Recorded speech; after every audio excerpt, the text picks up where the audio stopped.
Pipila ka mga estudyante ang nakuhaan og video nga milabang sa usa ka suba bisan pa man gibaha aron lang makauli sa ilang tulungaan sa Midsalip, Zamboanga del Sur. River crossing drill nakatakdang ipahigayon sa otoridad alang sa kaluwasan sa mga estudyante nga nagatabok gayud sa suba.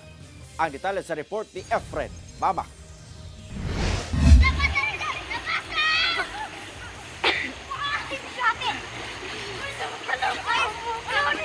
Iyahay sa pagtaas sa ilang tagsa-tagsang kabag aron dili mahumol sa tubig kining pipila ka mga estudyante sa Pisumpongan Integrated School samtang buwis-buway nga naglangoy patabok sa usa ka suba nga dunay taas nga level sa tubig sa barangay Pisumpongan, Midsalip, Zamboanga del Sur banda alas 5 sa hapon adlong Martes. Ang maong aktual nga pagtabok naatlan mismo sa school head kinsa natanggong sab sa maong tubig baha nga epekto sa nasinating pag-ulan sa lungsod. Matud pa, usa ka estudyante ang unang mitabok, apan misunod na sab ang uban. Sagad kanila, ana sa grade 5 padulong high school na. So nakakita ko sa bata nga nitabok siya galangoy ga aswat sa iyang bag. So I took a video for that. Until such time, tingala ko nagkadaghan sila pag-ayon. Mo to ako sa pangutana. Anong langoy man mo, nguli man mo. Ang ano inyong gipugos. So, ingat siya nga, kinahanglan na mo uli kay napay tugwayon, napay mga hayop pa nga ila pang itugway. Kay ulan na po, balaka sila kay basin mapahaan po nila mga hayop. Kamatikdan sab sa laing video nga doon say pipilak ka mga ginikanan ang migiya sab sa ubang estudyante sa pagtabok sa maong suba, ilabi na sa mga gagmayng estudyante.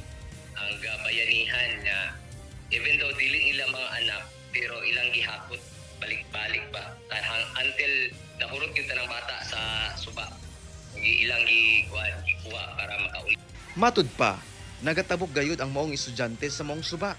Apan, gika-alarma gihapon kini sa otoridad, gumikan sa hulga sa pagkaanod, ilabi na kung magdaot ang panahon. Busa, duna kini abiso sa mga tagdumala sa mga tunghaan nga anaasab sa maong lugar. Ang ako lang abiso gyud sa tanang mga teachers, mga heads sa school nga dapat kung naman ulan gani nga may baluan atong palihog atong paulion og sayo ang mga estudyante nga katong mutabukay. Subay ni ini, nakatakdang magpahigayon og river crossing drill ang MDRRMO Midsalip kauban ang PNP ug BFP ngadto sa mga estudyante. Kauban ang ilang mga ginikanan lakip magtutudlo sa maong tunghaan alang sa saktong pamaagi sa pagtabok sa suba. Nagsumiti na sab matud pa ang maong tunghaan og resolution ngadto sa LGU kalabo sa pagmuntar og hanging bridge sa maong suba.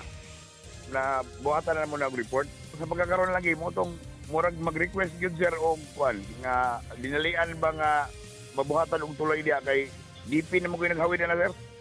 Kauban si Gary Balantay ug Bong Vicencio, Efren Mama, 1 Mindanao.